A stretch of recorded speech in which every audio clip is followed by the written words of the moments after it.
Community of the Passion is a group of men and women who come from diverse backgrounds from all across the country, many of whom are involved in practical action in solidarity with the poor and crucified of today.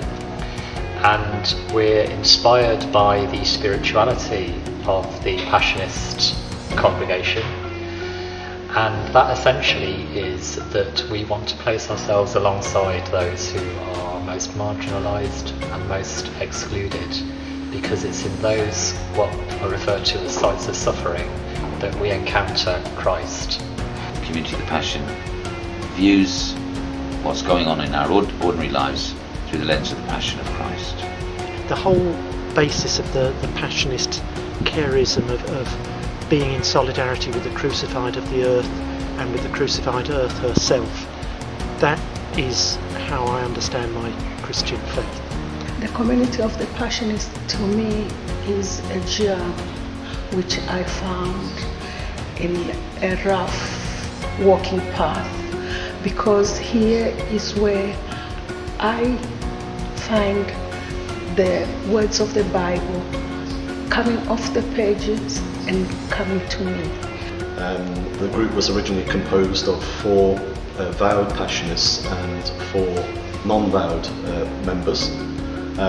Those who were invited to be part of the group in a non-vowed way are people who were involved in social justice work, those who work at the coalface, if you like, of the crucified earth and crucified people. People who, in other words, were already living a kind of Passionist life but perhaps didn't know it. So the group then sort of grew from there through personal invitation, so that today there are 28 members of the Community of the Passion.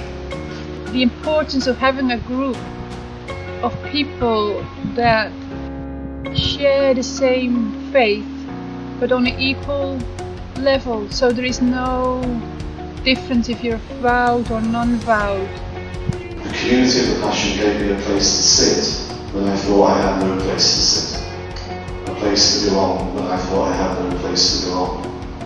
And I think when I joined the community, I hadn't given up on the church, but I felt rather dead inside. I felt kind of rather undernourished by what the church at a local level was offering.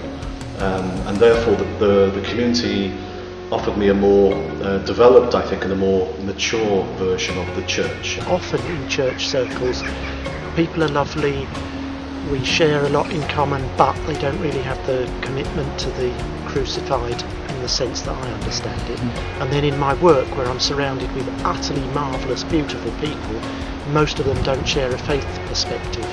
I don't think I've been part of a group with a level of sharing that has been so honest. So gatherings like this, listening to what others are doing, in their partnership, gives me a sort of courage, and then gives me hope to continue in the path I chose when I left the Passionist religious community. Although we're all coming from places of different action, the community somehow brings us together. It provides an opportunity for us to strengthen one another.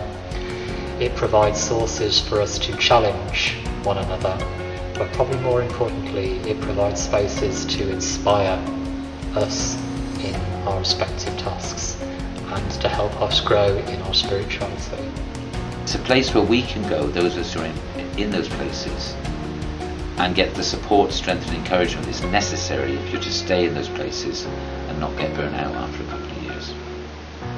It made me really come home and rediscover where I was supposed to start.